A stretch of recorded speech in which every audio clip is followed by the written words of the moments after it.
আসসালামু আলাইকুম, সবাই কেমন আছেন?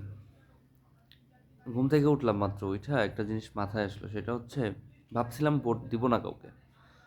বাট অনেক চিন্তা ভাবনা করার পরে মনে হইলো যে আসলে আগামী নির্বাচন শুধুমাত্র একটা নির্বাচন নয়, এটা অনেক সংগ্রামের পরে নতুন করে দেশ গড়ার একটা সুযোগ।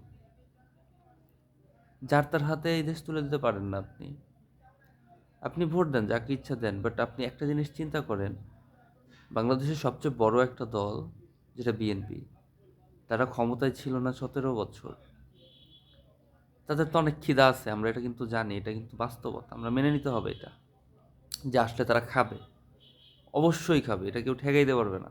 এখনই খাইতেছে, ঠিক আছে? সব কিছু দখল করে কেমনে টাকা বের করতে হবে, কোন জায়গা থেকে কেমনে টাকা মানে বের করতে হবে, এটা কিন্তু ভালো করে জানে।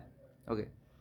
আর দ্বিতীয় কথা হচ্ছে, তারা ক্ষমতায় না থাইকাও 5,000 সামথিং কোটি টাকা দেখলাম হচ্ছে ঋণ খেলাপি আছে, মানে ব্যাংক লোন আছে, ঠিক আছে?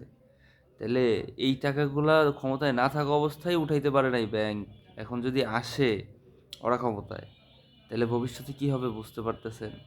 এমনি তো দেশে টাকা নাই ভাই, হাসিনাই শেষ দিয়ে দিছে।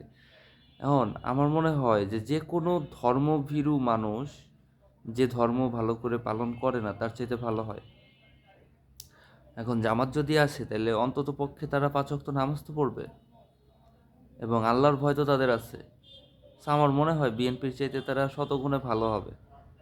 যদিও অনলাইন রিপোর্ট অনুযায়ী 73-80% ভোট জামাত অলওয়েজ দেখি পাচ্ছে, মানে অনলাইন ভোটাভুটি যে হয় চ্যানেলের থ্রুতে, এগুলাতে তো দেখি 80%, 73%, 88% এরকম পায়।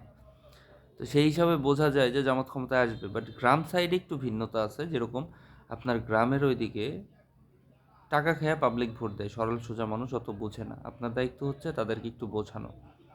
দেশটা আমাদের সবার, এড়িয়ে যাবেন না প্লিজ। এই ভিডিওটা পারলে একটু শেয়ার দিন, কখনো কোনো ভিডিও শেয়ার দিতে বলি নাই আর বলবো না। ধন্যবাদ সবাইকে। সবাই মিলে আসেন, দেশ গড়ি, সচেতন নাগরিক হিসাবে ভালো কিছু করি।